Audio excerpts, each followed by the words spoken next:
Hey guys, before we start, a quick shout out to Alpha Dog Nutrition for sponsoring this podcast.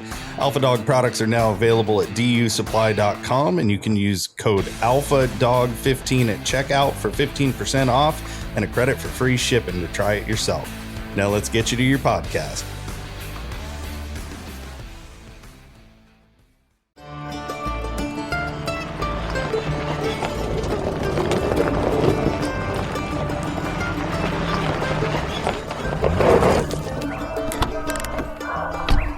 Where's Fielder? He's gone to the dogs.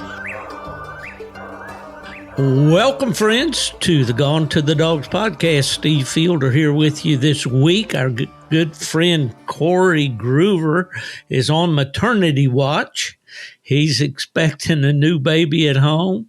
He and his wife Kayla, and we certainly wish them the best with that. And he's going to be off here probably a few weeks until the house gets back in order there, and Kayla lets him out, I guess.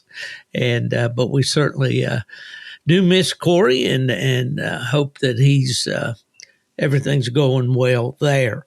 I've got a good friend on the podcast today, a guy that I've known for a long time. We tried to figure out one day how long we've been knowing each other, and I'm not sure we figured it out. Did we, Mac? How long has it been? I want to say I first met you. You were still at UKC. It was at the Winter Classic, and I believe it was 94. Does that sound right? Well, I was still with UKC in 94. That's right. I think it was 98 that I went to PKC. So that could be absolutely right. Yeah, 94, yeah. 95, somewhere right in there. So. Okay. All right. Well, folks, we're talking with Mack Britt. I call him, I don't call him this to his face because he's bigger and younger and stronger than I am, but he's one of those old Florida swamp rats. He's all he's known for his, 50 years? How old are you, Mac? 52. I'll be 53 in September. All right. Well, for all of those 53 years, he's lived in the great state of Florida. And when I first met him, we talked some about the hunting and all. And of course, I had become acquainted with Florida hunting in the 60s when I was in college in Lakeland, which is not very far from where Mac is. Where are you, Mac, down there? What do you call home? It's Parrish, Florida. Parrish. So I was born in Brooksville, but most of my life I've been raised in Parrish, Florida. Okay, Parrish is. We went through that little town when we go down and hunt around those big orange groves down there around Arcadia. Yes. And Parrish is one of those towns that's got the welcome and come back again sign on the same post. Yes. Right? It used to. Now it's got all kind of subdivisions built around it. Oh, it's growing just like everything else down here. Oh, my goodness. Not to my liking. Absolutely. They're ruining our Florida. When I came to Florida in 1966, I loved it down here. It was hot, I'll admit. It was hot, and I wasn't quite used to the heat. But I loved the big open pasture fields and the cattle. Man, Florida's got more cows than Texas, if you can believe that. Or they used to. I think they still do. And the orange grows everywhere. And then I haven't been acquainted with the plot dogs. There was a fellow named John Miller who lived in Tampa. And John was from up around Steubenville, Ohio originally, or Weirton, West Virginia, that area. And he had moved down here and worked for Tampa Electric, I believe. And John was a great guy and a tough coon hunter. And he introduced me to Florida coon hunting. And that included some nights we'd go in. John said, "Steve, wait back here. I'll go into the tree first." Sometimes he'd come back and he'd have that corn knife or that machete, and he'd have one of those old nose shoulders hanging off of it.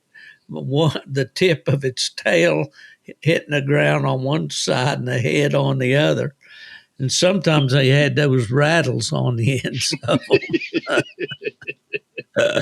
Man, I remember. Well, that's one of the things we want to talk about tonight or today is Florida hunting. It's a different breed of cat for sure of anything else that I've tried around the country.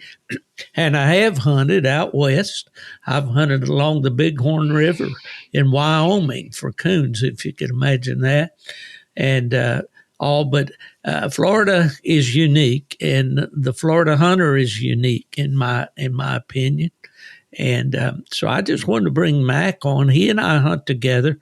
He takes mercy on me and takes me to the woods, and he hacks his way through those palmetto thickets and some of those woolly heads, I call them, that we have to go in sometimes to the dogs. And he takes good care of them, and I appreciate that. And of course, Mack handled a dog for me back. Some people will remember when I was running the Cruise dog, the Walker dog, and Mack handled Cruise for me and did a good job. He did a better job than Cruise did. But anyway, we had some good times. Mack, let's talk a little bit about, okay, we're on the West Coast, both of us. I'm a little north of you. Yes. What, about an hour and a half maybe? Yes, sir. Yeah, like you're that? about out because I'm about 45 minutes south of Tampa, and I think you're about, 45 minutes north? Well, yeah, that'd be stretching it. Probably, 30, 35 maybe. Somewhere like in that range, so. Yeah. But So, you're north of Tampa, I'm south of Tampa. yeah, and what people think, they ask me about, where I live. Well, when I travel and I cross the Florida line coming home, I still have 3.5 hours to get home.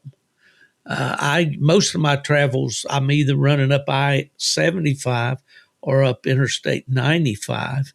And either way, they're over fairly close to Jacksonville.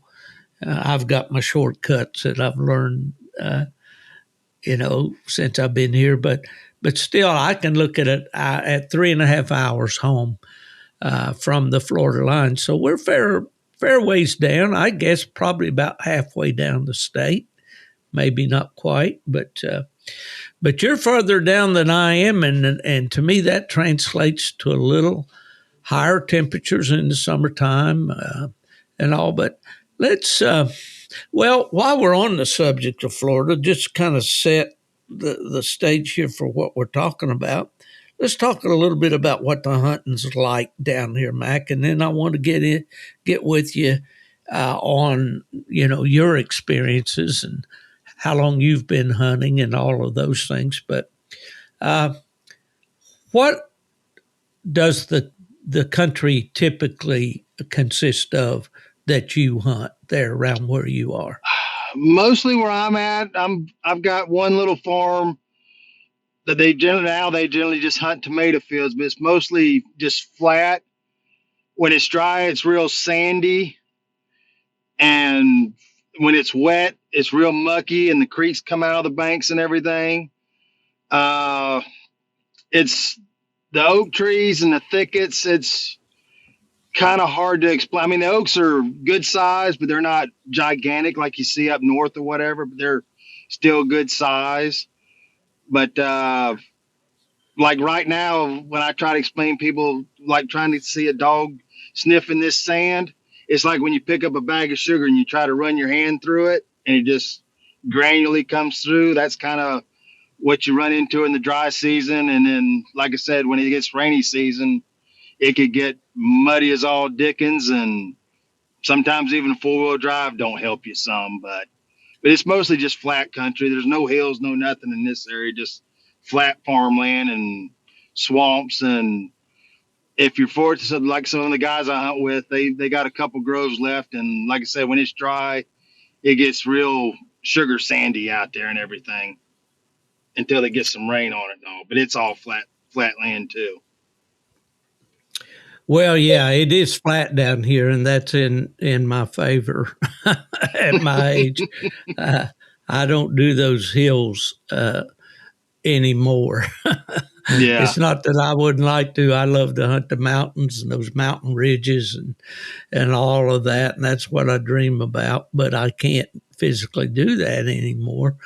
So basically, I've noticed that when I'm down here, a lot of times you're hunting along creeks that have pretty steep little banks, slippery banks where the water or the creek is eroded into the pasture field or around the as you mentioned, these vegetable fields. There's a lot of stuff grown to eat in the state of Florida.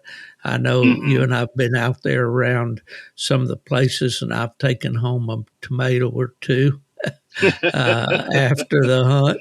And I know one time I got my pockets full of yellow squash.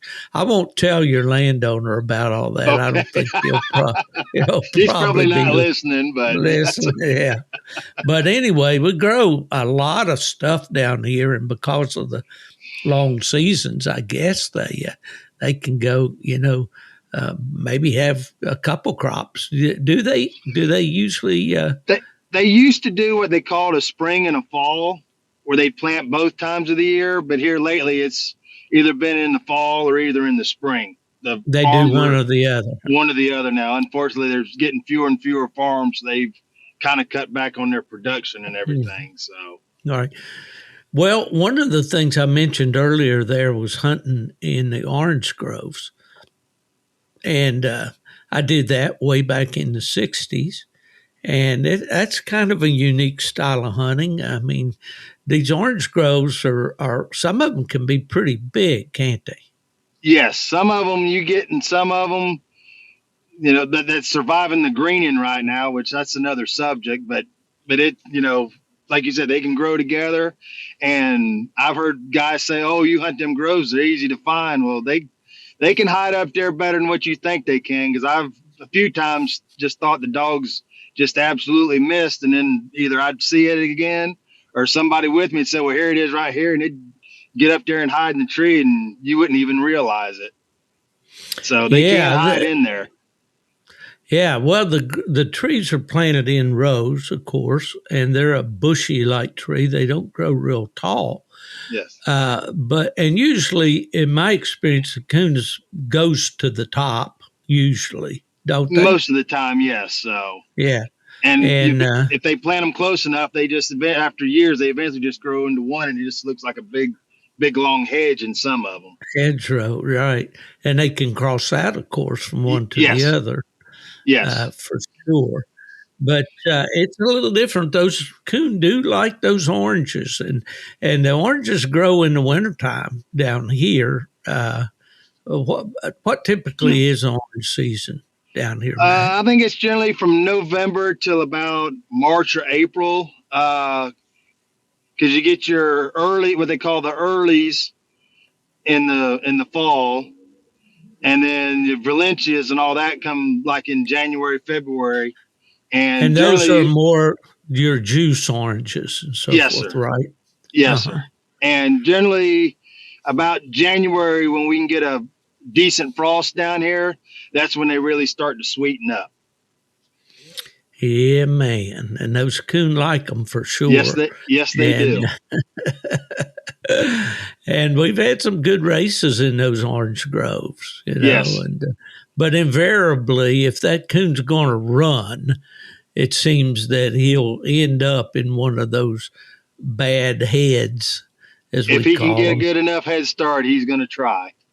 Yeah, yeah. And these are places that typically were just low sinkholes or creeks or so forth. Correct me if I'm wrong here, Mac, where it just wasn't, they couldn't plant trees. It wasn't something they could most cultivate, of your orange right? trees are generally on high ground because they can't really take a lot of water, or at least the natural water. So they try to plant them on as much high ground as they possibly can. So Right. They will be in low areas, but generally typically they're on high ground if possible. All right. Well, we're giving people kind of a lesson in horticulture here on this coon hunting podcast. But, I had a brother-in-law who has passed on that worked for the U.S. Department of Agriculture. And he worked in Florida, since he was a very young man. He was actually born in Georgia. But he told me a lot about the citrus industry. And it was interesting for me to learn that they use the root of a lemon tree and then they graft to that root because I guess it's a hardier root. Do you know anything about that, Matt? I'm not too familiar with how they plant them. So, because I know most of the root system on it, from what I've seen when they get blown over from the hurricanes or whatever, generally the roots are pretty much ground level. They don't really dig into the ground very well. Right. They just spread out. They just spread out. Like I said, unfortunately, these last couple of hurricanes, some of the trees that were lost, when they get pushed over, you can just see the root system and it's just spread out, not really deep or anything. Well, we talked, Corey and I talked, I think it was last week, and he was kind of laughing about my trip to New Jersey when I got into an earthquake, a total eclipse of the sun, all of this kind of stuff, But Florida presents, I guess the people who live along the coast of the Gulf of Mexico and in New Orleans and Mississippi and Alabama and all Georgia, they understand about hurricanes like we do, but hurricanes are bad boys. Yes. When they come in, they kind of rearrange. They don't show no mercy. That's right. Well, I've survived 2 or 3 now since I've been down here, and none of them thankfully have really done any damage here. Just put a lot of limbs down in the yard, a lot of trash. The last trees. couple, we've definitely been fortunate. Yeah, but that's for unfortunately sure. our fortune is somebody else's misfortune. Yep, that's right. Well, okay, you were born in Brooksville, you say. Brooksville's just north and east a little bit of where I am. I can be up at Brooksville in about 30 minutes, I guess, 35, something like that. That's, if you get into Brooksville, I guess, does the Withlacoochee River come in there at Brooksville? Yes, sir. I believe, was it on the east side over there by where Croom and all is? I believe that's the Withlacoochee, I think. Mm-hmm. When I was in college in Florida, my buddies and I used to come up squirrel hunting in the Richland Wildlife Management area there along the Withlacoochee River, and beautiful woods, and Spanish moss draped oak trees. You talked about oaks earlier, and it's a different kind of oak down here. It's not a white oak or a red oak like we'd find out in a pin oak, post oaks. It's a live oak, and I've talked myself hoarse already today, it seems, but those things have a lot of acorns and a lot of game eat them, don't they? Yes, yeah. When the acorns come in, they between the coons and the hogs, they generally work on them, and I'm sure the squirrels eat on them too. So. Yeah, we have, I don't have any live oaks on my property here. I do have a couple of camphor trees, and those things, they are constantly year-round putting off something, some kind of bud or some kind of, sounds like you got a little exterior noise there somewhere, man. Yeah, a guy from Tico. Somebody going to Tico guy's got his back rear reverse a bumper wide on. Load beeper. Huh? Yes, sir. Yes, sir. Get out of my way. That's like the kid that was in the store or in the bank line with his dad. And there was a rather hefty woman in line in front of her, And that was back in the days when people used beepers, for their phone. Lady's beeper went out went off, and the kid said, "Watch out, Dad, she's backing up." Oh, I'm going to get hate mail for that one.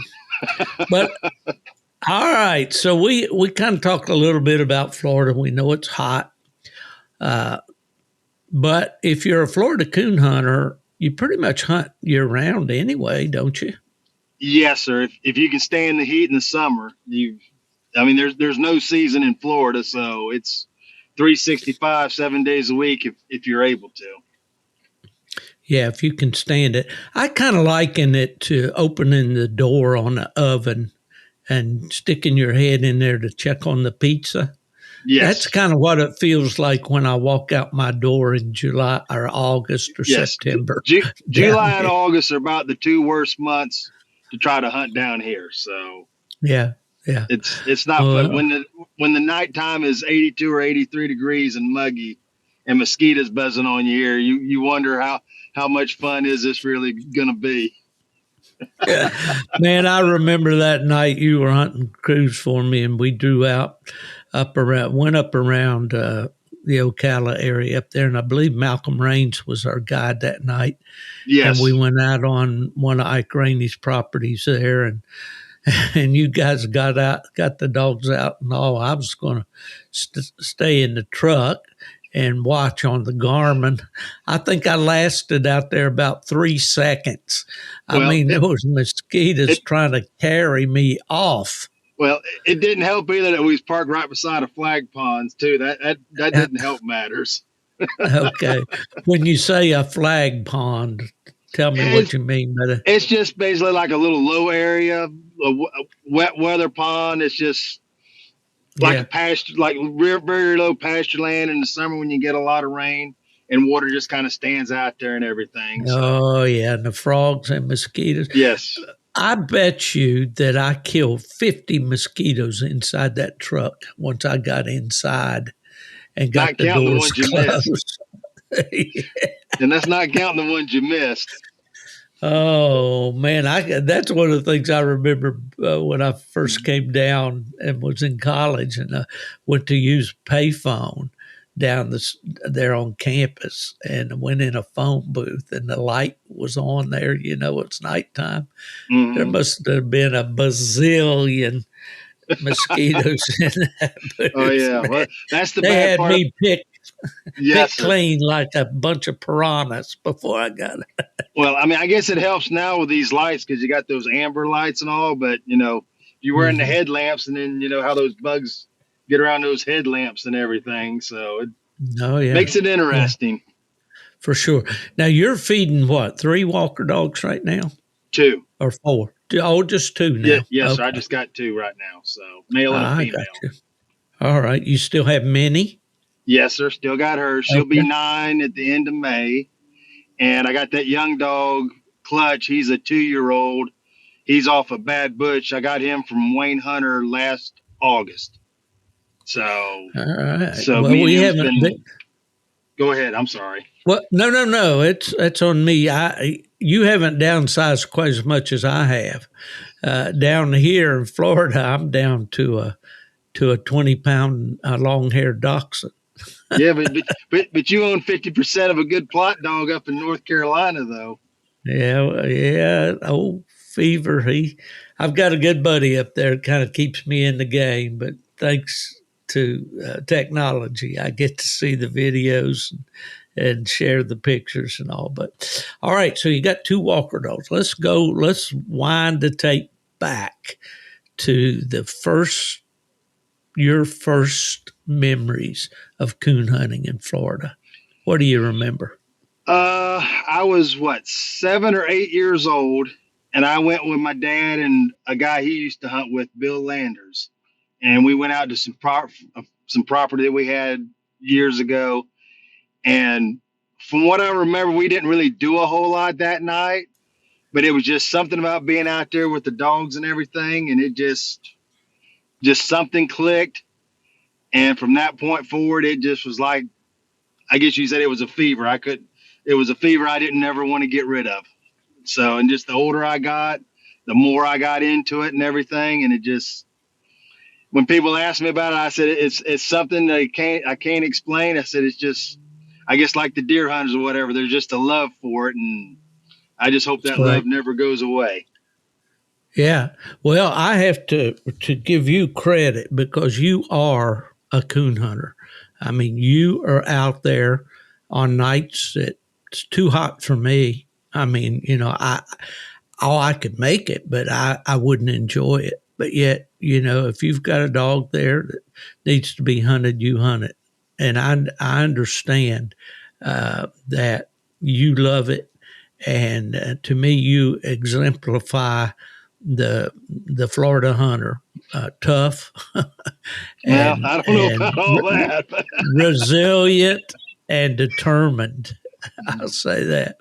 Well, when you hunt, as I did for 20 some years in Michigan, and I hunt around cornfields and soybean fields and woodlots that were nice and open with big timber in them, and very few, no poisonous snakes. I remember one time seeing one of my farmers that I hunted on was skinning out. They have a little rattler up there. It's kind of a pygmy rattler. They call it a Massasauga rattlesnake. It's short, and they are poisonous.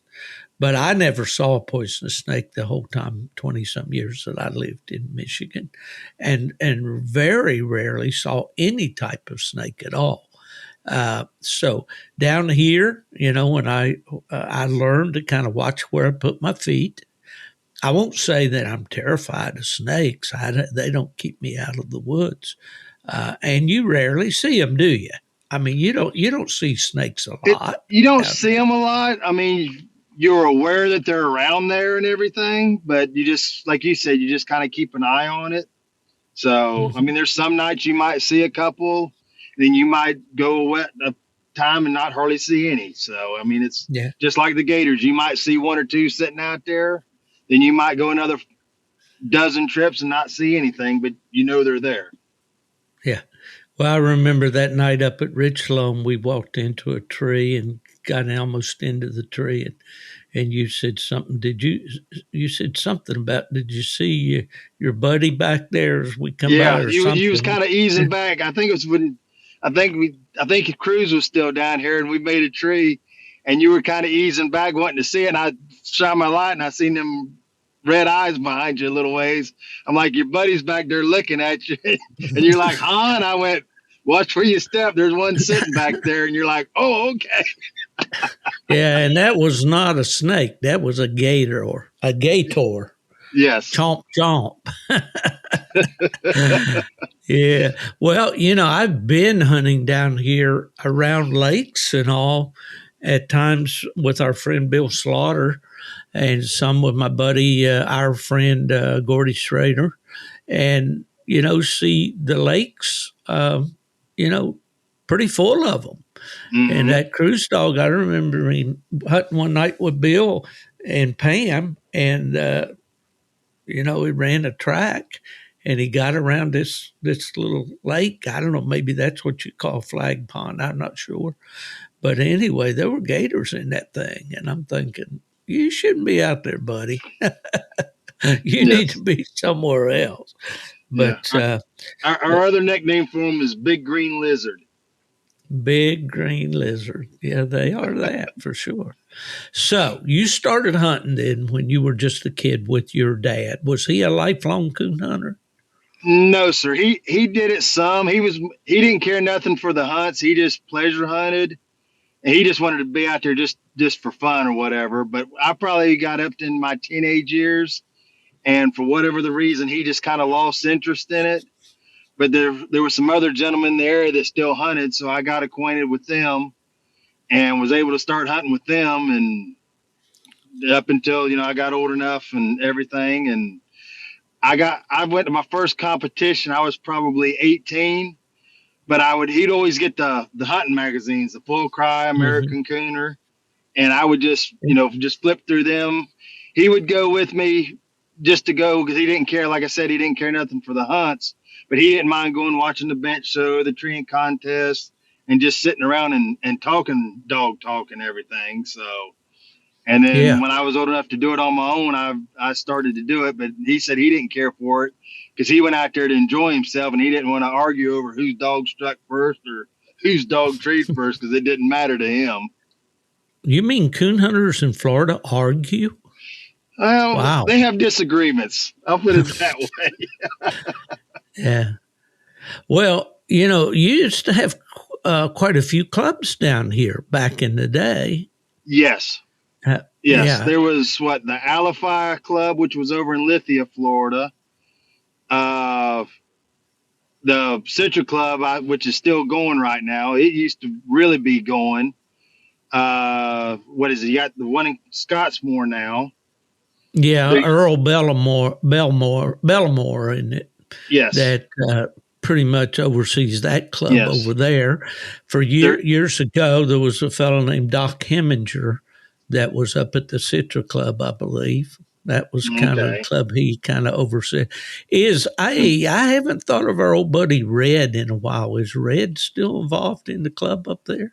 I'm assuming he is. I haven't heard anything from anybody, but I haven't been up there in probably a year and a half. So, but I would assume he's still around. I think the one time I talked to Gordy, I think Gordy said he was still coming around there a little bit. So it's kind of interesting that you tend to associate when you mention a given club, there's usually one person that you think about that's kind of the honcho, that's kind of, kept the ball rolling down through the years. But Florida is one of the states, I believe, that, really suffered when club membership started to wane and the hunt started to get smaller and all. It seemed to me like that the clubs in Florida.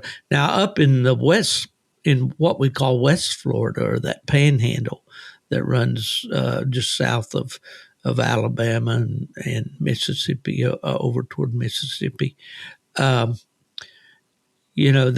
probably more clubs up there, or there used to be. Yeah, was it Crawford? Well, I think Crawfordville. I think that's really does the state hunt, or the last couple of years. I don't know if that's the same as the St. Mark's. Isn't that the one that Johnny Brinkley used to do, or is that a different one? I don't know for sure. My friend Johnny Brinkley is in his 80s now, and he's pretty much quit coon hunting. He's had some breathing problems and all, but I used to always go up and hunt with Johnny in January, the week of the UKC Winter Classic. And Johnny, he has some rough hunting. Thick, oh my gosh. But he had a few places, he called them, what did he call those? What did he call those? He didn't, ponds, cypress ponds. That's where we'd tree the coons. We'd have to go into the pond, and he, like you, would carry a cane knife or a machete, and somebody was there hunting with him and kidded him about all he heard that night was the chinky chink chink of that knife. Because when Johnny walked into the tree, he always blazed a trail in there with his cane knife, which is a knife they used to cut sugar cane. But I guess it's a machete just the same, wouldn't you say? Yes, I've got both, an old cane knife and a machete. So, and they've both been used quite regular. Oh man, I think I posted on social media one night where you were hacking your way into the tree ahead of me through those.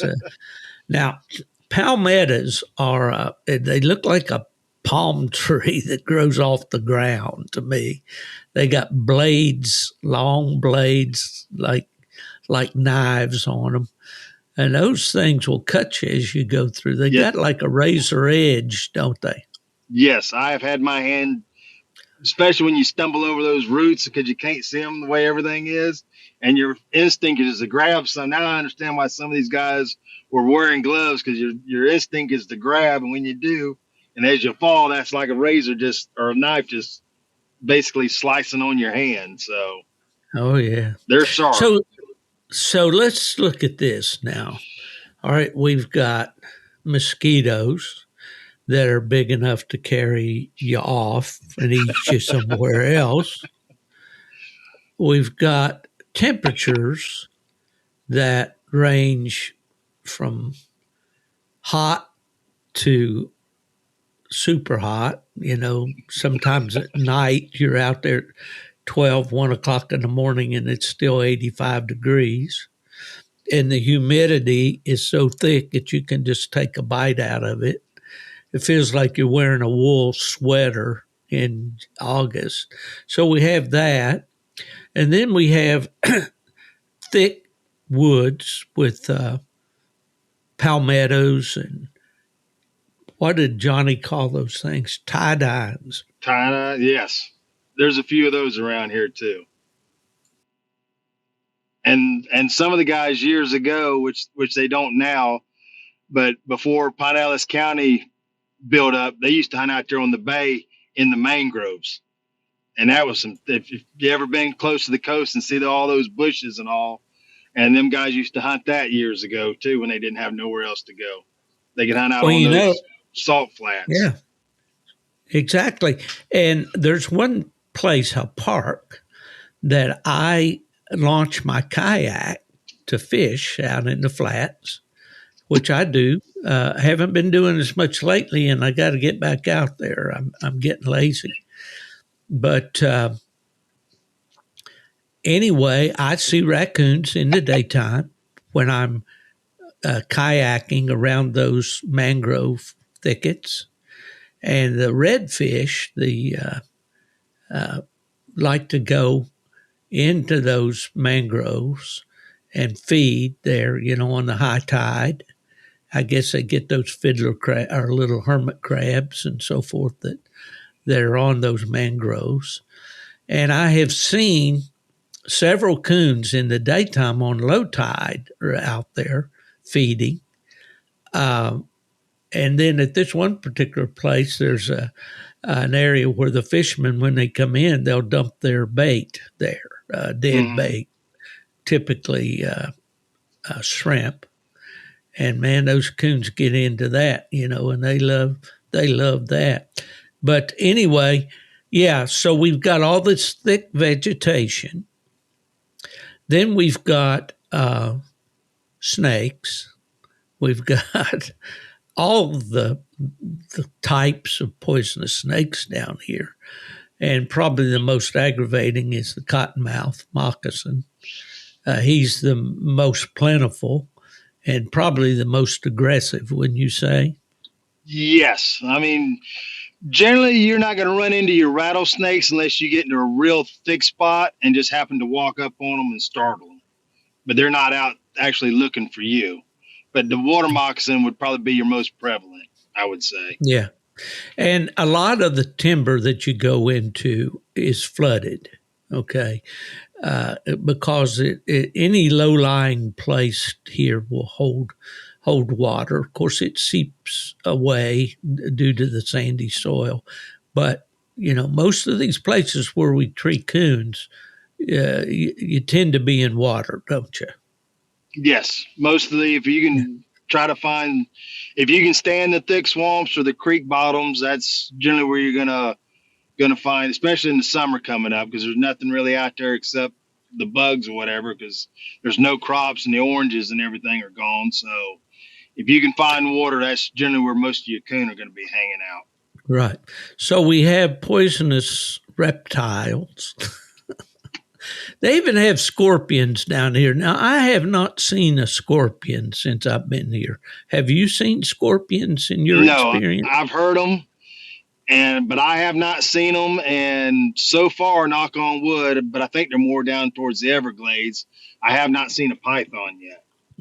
Right. I wondered if you were going to mention that. Some mental giant, I guess. I don't know who the guy was that brought the first one over there and turned him loose in the Everglades. But we have Burmese pythons that can be, how big can those suckers be? They can be over 20 feet long. I see some of them pictures, they're showing them like 20, 25 feet long. So I was like, ooh, I'm like, I don't want to walk up on that at night.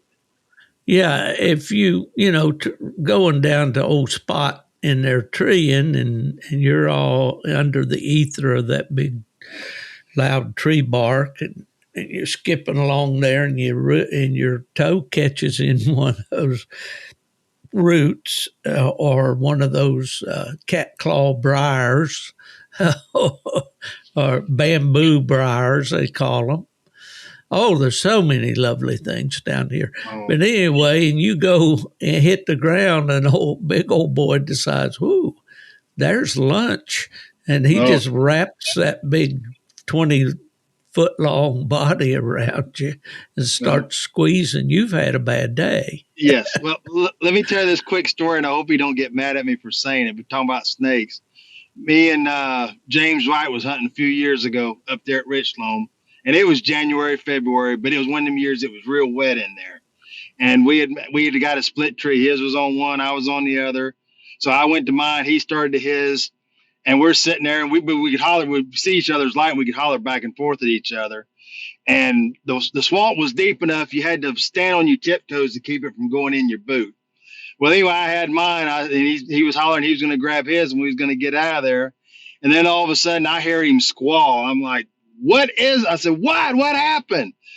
And what he had done, he was trying to crawl across a log to lift his leg up. He set his hand down, and about a couple feet from it, there was a water moccasin laying right there. So he let out a big old, you know what? And Yeah, of course, it was so deep, the water was so deep, you couldn't just run over there. So, but hopefully if he's listening, he won't get mad at me telling that story. But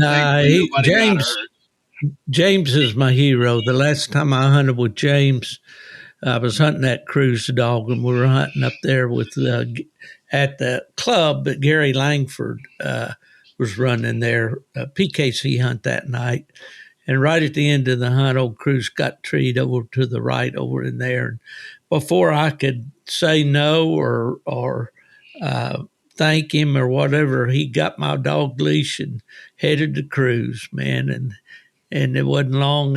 He said, just follow this trail on back to the truck.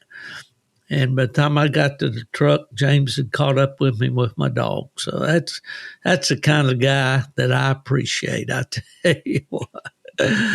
But anyway, yeah, there's a lot. That's something else we could talk about a little bit here. We're titling this podcast this week, hunting the Florida swamps.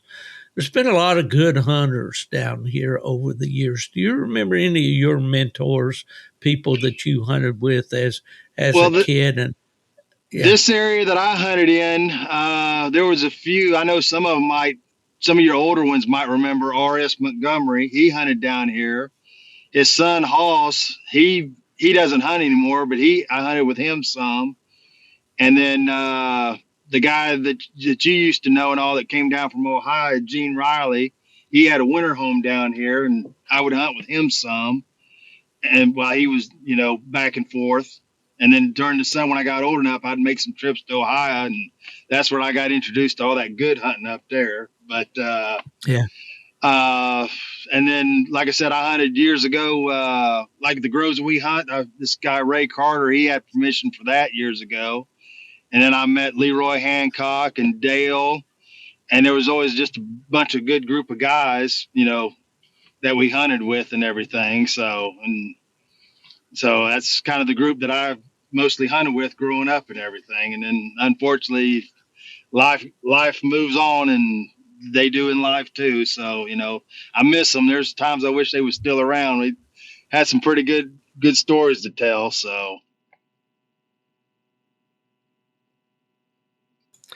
Yeah, well, I think that's all of our stories have chapters like that of the people that we hunted with years ago that we enjoyed hunting with so much, and that they're gone. I could spend a whole podcast here just naming names, just to the fellows up in Michigan that I hunted with, over the years that have passed on now. Yeah. People remember Ed Mead, the blue tick guy, and Ed and I hunted together many times. We did a lot of training together.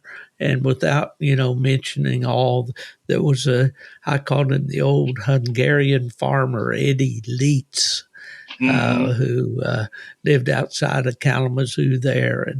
And I hunted many nights with Eddie and with his friend Bud Bauer and on and on and on, the fellows, that we had so many good hunts, so many memorable hunts.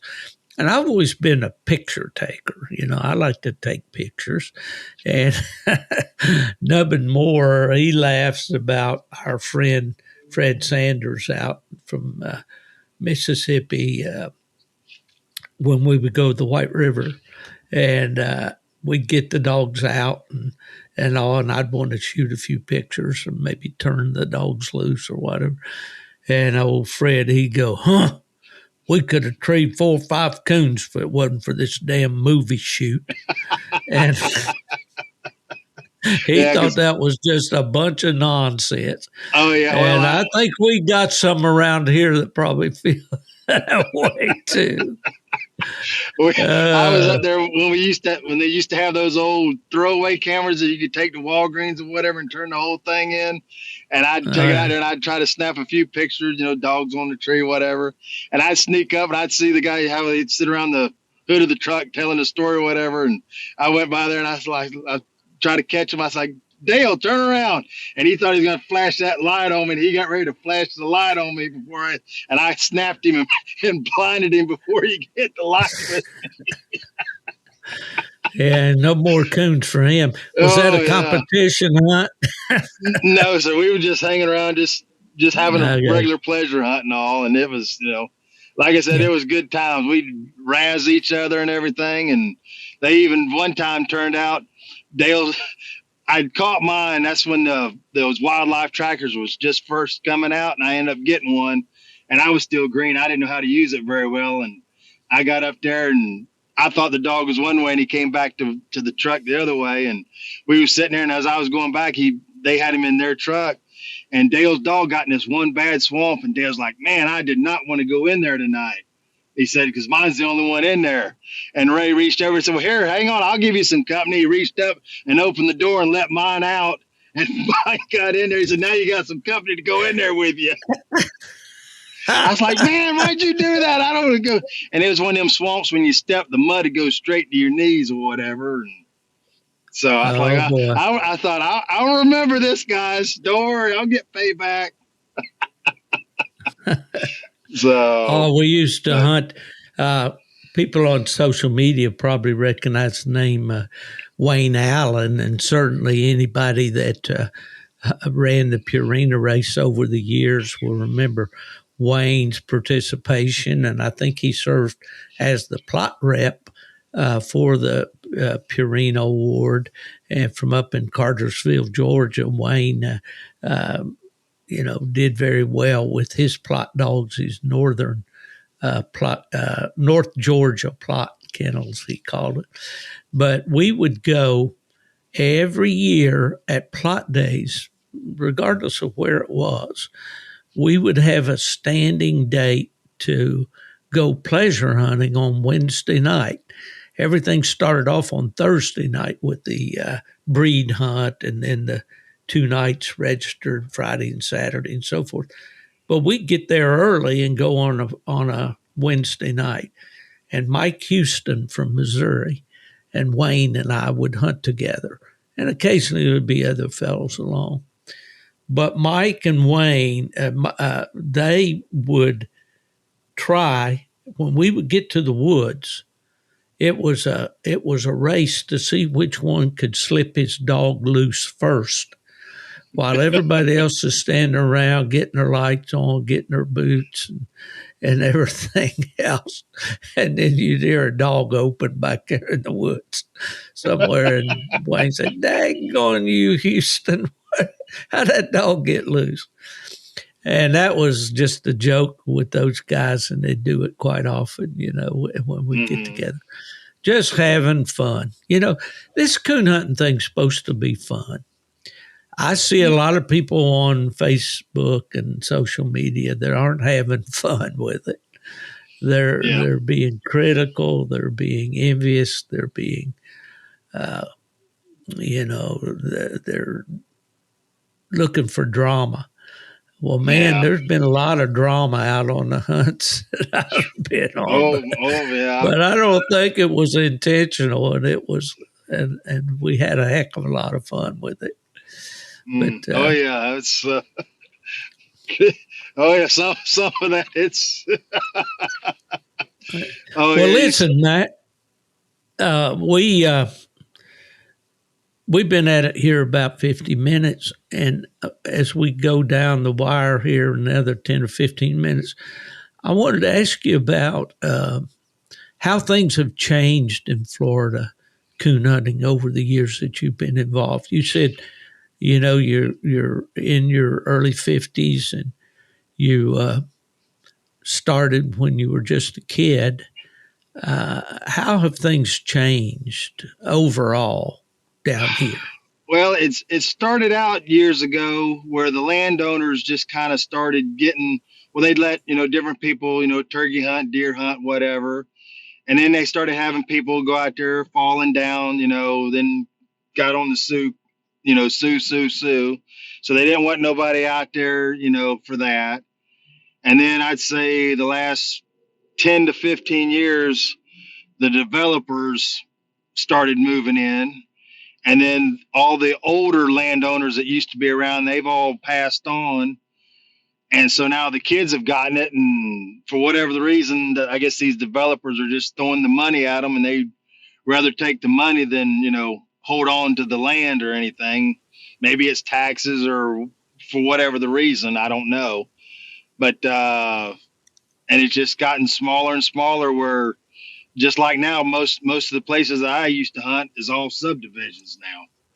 And, what used to be old dirt roads are all 2 to 4 lane highways with, bypasses being built and everything. So it's just, I don't know where everybody's coming to Florida now. I don't know where they're coming from, but it's just hard to, the land is just disappearing faster than what you can, than what you can find. Yeah. And unfortunately, like for me to go anywhere decent now, I basically got to drive an hour and 15 minutes to, go to a decent spot.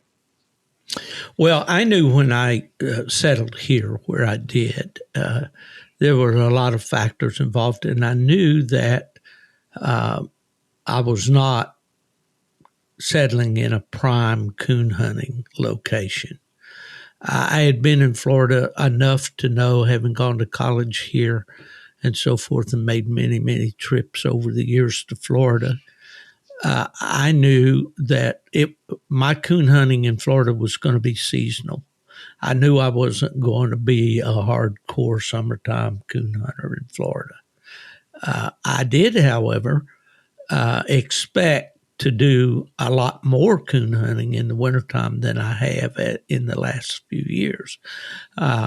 Some friends I mentioned earlier, Bill and Pam Slaughter. Bill is a farrier. He has access to a lot of properties in this area, and actually some very, very good coon hunting properties. But Bill, like a lot of us, has gotten older, and his health is not as good, and he's not physically able to hunt like he used to. And therefore, I'm not hunting with Bill anymore. And the access to those properties is not there anymore. So that's been the big drastic change to me. And that's why I went into partnerships on these dogs, so that I could, on occasion go and enjoy the dog and enjoy the hunts at certain times of the year, and just face the music that at my age, it's not going to be an every night thing.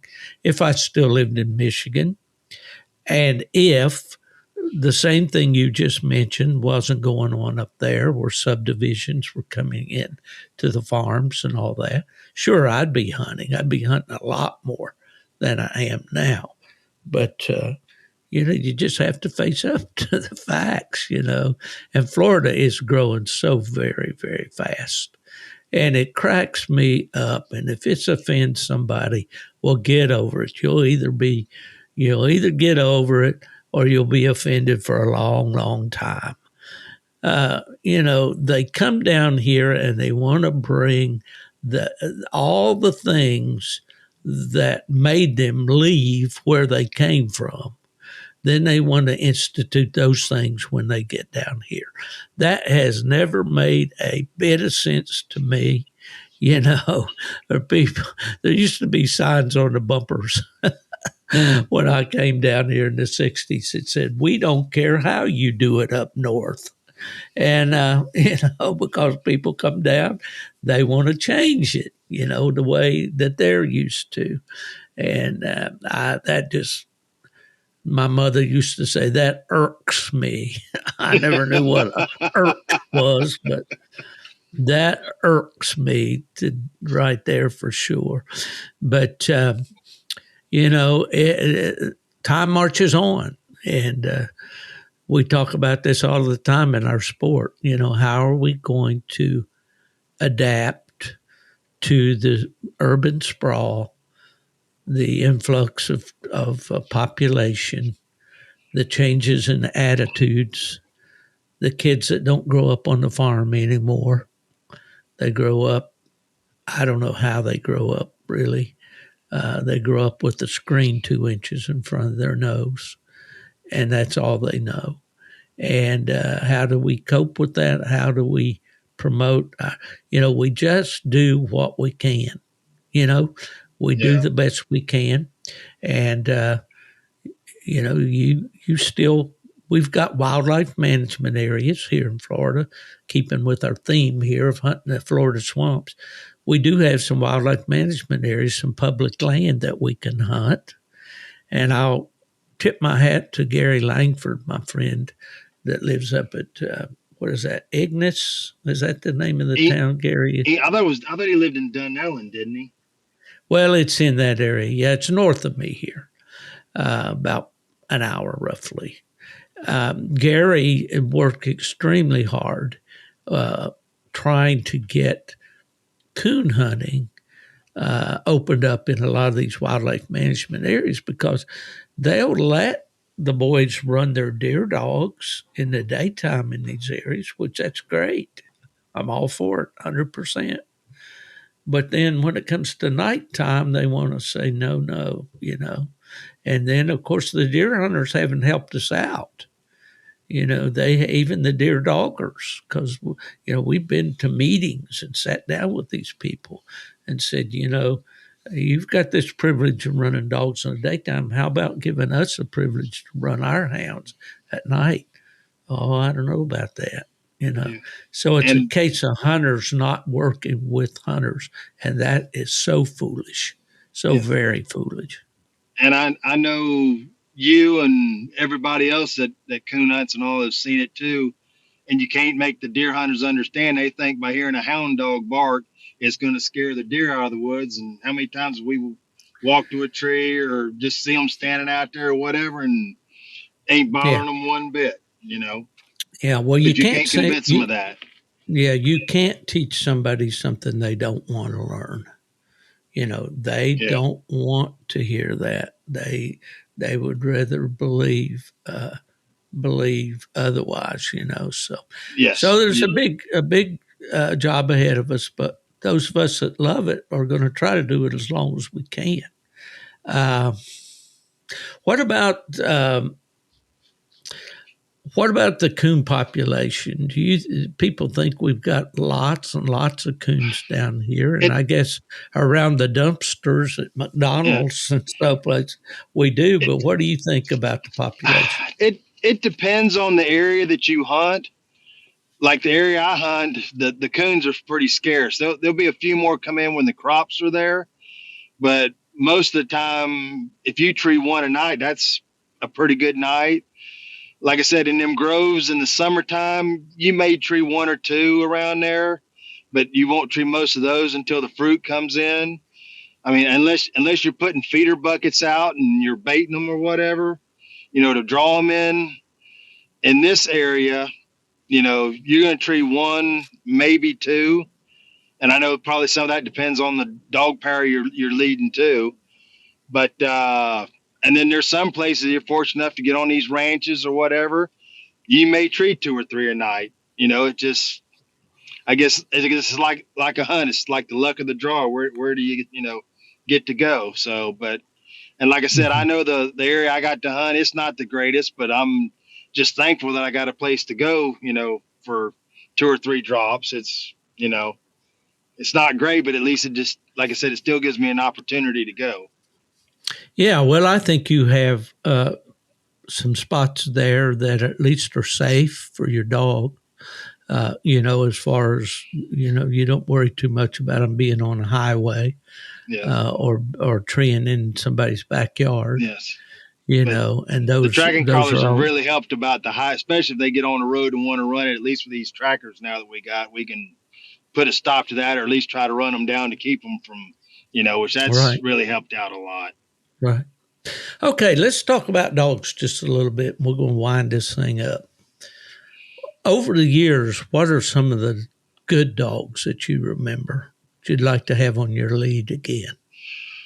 Oh my goodness, I've drawn some good ones. Maybe in them yours hunts. or somebody else. It's mostly somebody else's. So, I mean, the ones I got, they're decent, but they're no world beaters. But I lucked out one time. He didn't win the cast that night, but I saw when Dan Canarian owned Apollo before he sold him. I seen him go one night, and I like how he operated.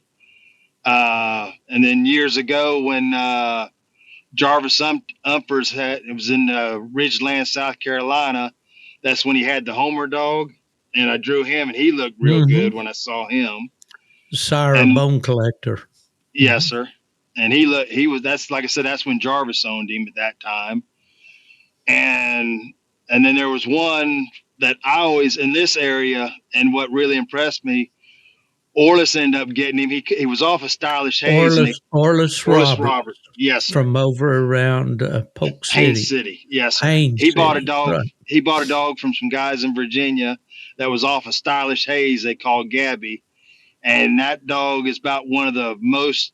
He always rags about me because he said, "Boy, you won't forget him, will you?" I said, "No." He just was one of them. He come from Virginia into Florida. And most dogs you bring into Florida, it takes them about a week or so to adapt to this country. And he just took to it like nothing. And he was one of them dogs for down here that you could go to a major hunt and literally believe that you had a chance to win. He just seemed to make it happen. He was just that type of dog.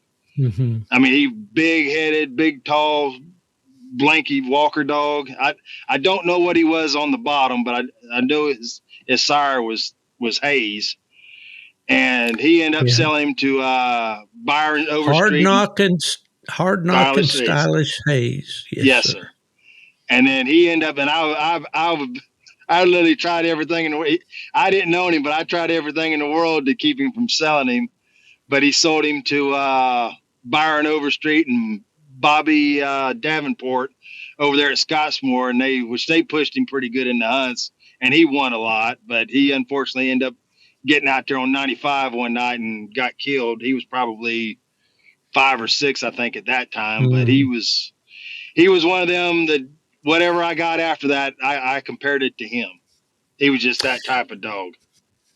Well, you mentioned Byron Overstreet. And of course, you and I hunted with Byron, probably one of the last hunts that Byron was able to make. Yeah, I think it was in Hazelhurst, I believe, wasn't it? Up in Hazelhurst, we went to one of those, what was it, heritage hunts? Or legacy, their legacy hunt they had, yes. Yeah. The Three Rivers champion. Yeah, in Byron's memory, he was a well-known Florida coon hunter from over on the East Coast. He and I stayed back at the trucks that night. You were handling the cruise dog for me. And Oliver Wynn was was hunting a dog that night in the cast, which I think Byron and Oliver hunted together quite a bit, didn't they? Yes, they were partners on a couple dogs. Yeah. And I was just thinking the other day, as the Tournament of Champions Final 3 was being announced and the play-by-plays and all that stuff, Byron would have been real pleased with Oliver's showing. Oh, yes. With the Z dog. Listeners will remember Z finished second, and in a real tight contest there that was won by Dustin Weed. But, just remembering, Byron and I had a good conversation that night at the trucks, and he was so sick.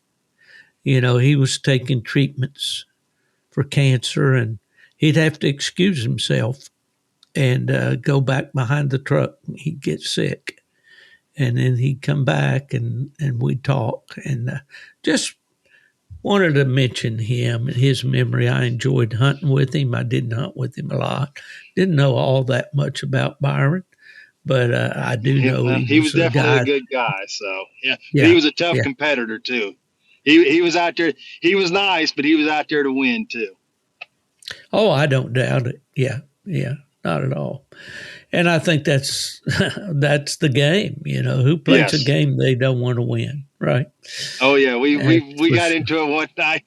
It got down to me and him, and I got ahead of him, and he's like, "You better tree your dog, because if mine goes in there, I'm gonna tree him." I'm like, "I know," and it was down to like the last minute, and he kept saying, "You better tree him, you better tree him. I'm gonna tree, and his come in there, and he located for like 5 seconds, and he treed him. And we walked around there and mine backed him. I was like, well, if he beats me, he beats me. And thank goodness it was on an empty tree, so it didn't matter. But I said, I knew what you was trying to do. And the whole way back, he was laughing, just trying to get me to jump the gun. So that was humorous about that TOC final. I think Weed was trying to get, was telling Oliver, it's okay if you want to tree your dog. Oh, yeah, we put the stationary. Oh, yeah. Oh, the games people play, right? Oh, yeah. But, looking back now, Mack, it was fun. Well, do you think we'd be able to have this conversation again in 10 years? You think we got 10 more years now? Well, I know I'm going to be older than dirt. I hope I do. But, I think the boys over there around Ocklawaha in that area over there with that club, and we mentioned Malcolm and some of those boys and all that, they're fairly active, and I think Ike Rainey has pumped a lot of life into coon hunting, at least for that group over there. Do you think there's a future here in Florida for a coon hunter? If the building doesn't get where, I don't know how much more that, the area can take, but hopefully it'll last, like I said, at least in that area and everything, hopefully it'll last a while. I'm, hoping in my lifetime it never gets where I, can't never do it anymore just because of that. But, I guess, like I say, wait and see. Yeah. Well, I can imagine here. I live in the town of Port Richey. There's also a new Port Richey that's just south of us. And just south of that is Tarpon Springs, and then Clearwater, and then St. Pete. Across the bay is Tampa, and on we go. All of those areas are expanding. Everything is growing. Going east of Port Richey, building like you wouldn't believe. Some new tracts, as many as 5,000 new single-family homes. It's amazing, and this was all land that was pasture fields, and those beautiful bay heads, as we call them, and so it's going to be tough, but hopefully it'll go on, and I imagine that there's a kid that's just growing up enough to go out there and hear a dog running tree for the first time that'll catch the bug like you have back and carry on the tradition here in Sunshine State. I sure hope so. Yes, sir. The only thing that hurts around here now is not so much the coon hunters. These young guys, I guess it's more exciting to them. Everybody wants to be a hog hunter around here now. So I guess it's the thrill of fighting or catching the hog or something, I guess. But I'm hoping I'll meet somebody someday that'll, maybe get a little interested in it and, like you said, good hunting buddy for you. Hopefully, catch the bug in time or something. Hopefully. Yeah, so. Exactly. Well, that's happening in other areas with the bear hunters too. And I had this conversation with someone the other day about how, bear hunting is getting to be very popular in their area, more so than coon hunting. And it's the excitement factor. And it's the fact that there's so many more bear now. I can go out my door here and go over to Highway 19, which runs up and down the coast, west coast of Florida, and I won't go 10 miles till I see a bear crossing sign. And all the way up 19, there are signs, where bear have been spotted crossing the highway. Bear are everywhere. Of course, we don't have a season in Florida. And there again, these people that move here from other places, and, they're educated way beyond their intelligence. And, and they come up with these rules and regulations, and they get placed on the Wildlife Commission, and they make decisions that affect us, and there's no common sense involved, Hey, I'm at the age where I believe in, let's call a spade a spade. I don't believe in putting anybody down maliciously or personal insult, but some of these people don't, as they'd say back home, they don't have walking around sense when it comes to knowing how to manage our wildlife and to take care of it. And, Teddy Roosevelt's my hero, greatest president we ever had, I believe, because of the stand that he took for wildlife and, and the great American model of wildlife management. And we wouldn't have these species now if those actions hadn't been taken back then. But, instead, we're introducing wolves in areas where they'll decimate the deer and the elk and everything else, because, hey, who doesn't think a wolf's cool, One of the funniest things I've seen in a while on social media the other day was a reel where somebody out in Yellowstone, some people gathered around watching this buffalo, and the buffalo decided to pick out this woman over there in a white shirt. Man, I mean, he could have flipped her from the 50-yard line right straight through the goalpost. Man, he flipped that woman a long way. And I thought, that's funny. That's cool. Yeah. Well, there was a thing on TV the other day. I don't know exactly where, but they were showing it. These couple little bear cubs, and instead of leaving them alone, the ladies go there and start reaching and grabbing for them right there in the tree and everything. And it didn't take long. Here come mama. And I'm like, that's why you don't touch them things. Mother Nature will take care of herself, but they don't seem to see it that way. Mama ain't got time for that. No. Well, it's a different world we live in, Mac. Yes, but listen, it's been great to visit with you, and I appreciate your time today. And yes, we need sir, to get together and go hunting before that thermometer rises too many more clicks. Yes, it's for getting April. on This isn't bad weather for us, anyway. We've had some pretty decent days here. Well, our winter was kind of crazy. It was not it was kind of cool. We didn't get any real cold, hard frosts or anything, but we got a lot of cold, damp, cloudy days. The Chamber of Commerce did not make a lot of money on this winter, I don't think, but we know that summer's coming. Yes. And down here, the people up north endure the winter after Christmas, hard freeze sets in and things get tough. Well, things are starting to get tough for us Yes. down here. Yeah. From what It's a different world. Yes. It's a different world. Do you have any observation about what would be the main difference between hunting coons in Florida and up in the Midwest where most people hunt? I just say the ground and all. I think here, well, naturally up in Ohio and Illinois, Michigan, all your coon are a lot more plentiful.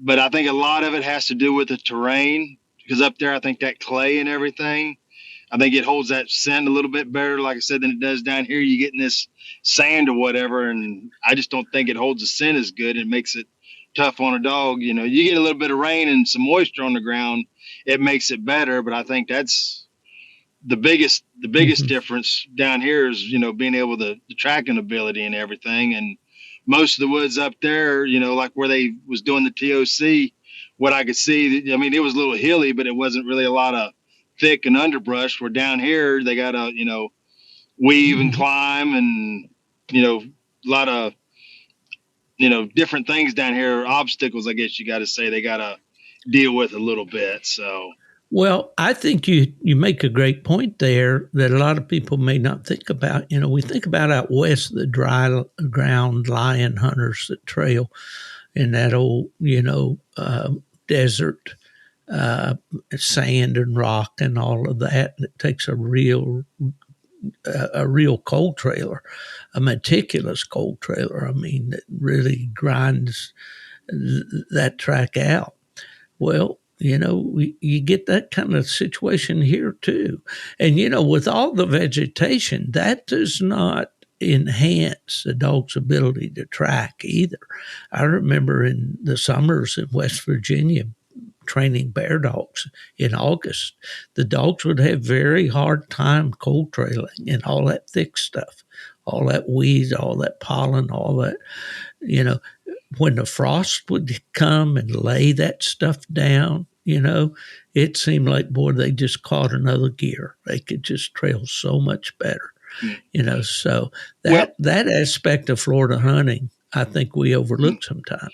Well, it's like too, and I know it doesn't seem easy to believe, but like in those orange groves when the blooms would come out, and I'm sure you've been in there years ago when you could smell them and how strong those blooms can get. And that, I think, affects the dog somehow with their nose and everything, because you're trying to smell a track and you get such that strong smell, you know, I think that affects them somewhat. Well, because we noticed when the blooms were in, they didn't seem to operate as good as when they weren't in. Yeah, and maybe that was the dogs too. I don't know. So, well, no matter what we're leading, we always wish we had a better one, don't we? Yes. And then when it's gone, it's like it wasn't as bad as what I thought it was. Yeah, we had old Cruz. We thought we had us a good one going there for a while, but I don't know if it was if that was the thyroid issue that he had was all the problem or not. But the fellow that's got him now loves him. Well, I mean, really as long as he's operating, maybe that was it. So I never have really understood the thyroid stuff, but I guess it's something new, and I guess it affects a lot of dogs. Well, it does, and there's a lot of proof that the guys that keep their dogs on medication and do it right, you know, they do improve. So I guess the thyroid regulates a lot of things, and one of them is the nose or the ability to smell. So. Yes, sir. Well, Mack Britt, I think we're going to wind this thing up, you know, and hopefully we can get together soon before the weather gets too hot. We'll get out with the hounds again. It's been a privilege to talk to you, my friend. I always enjoy it. Well, thank you for asking me. Oh, we always have a good time when we go hunting, and I want to do that as many times as we can. Coming up, folks, that's going to do it for the Gone to the Dogs podcast for this week. We are doing the Wheel of Names spin on Facebook on my page, Stephen F. Fielder. We post a question of the week each week, and it's based on the current podcast. You listen to the podcast, you correctly answer the question, You private message it to me, and if you've got it right, we'll put your name on the wheel, and we'll spin it on Friday evenings at 5:30 Eastern Time. And the prizes are a $30 Zepp Lifetime Coon Squaller, 3 reeds, metal design with a nice paracord lanyard on it, made by Mark Zepp. Everybody knows Big Mark. Also, an autographed or signed copy, a first edition issue of Gone to the Dogs, A Coon Hunter's Journey, the book that I wrote about my escapades around the country over the years. And also there's some decals and things of that nature for you. So if you want to participate, just go and check me out. Send me a friend request, and I'll approve you, and we'll see you on the spin on Fridays at 5:30 on Facebook. Don't have anything. I will be traveling up to West Virginia this week, and I'll tell you about it next week when I get back home. I'm going to try to do some recording when I'm there. I'm going to record with Troy Smith, who was named the Outstanding Youth Member of the Treeing Walker Breeders and Fanciers Association just at this recent Walker Days up in Indiana. So I'm looking forward to that and sharing that with you. And so that's going to do it for this week, folks. If anybody asks you, where is Steve Fielder? Say, well, the weather's getting warmer, so he's probably sitting in the air with a big iced tea, dreaming about the days when he was gone to the dogs. Good night, folks.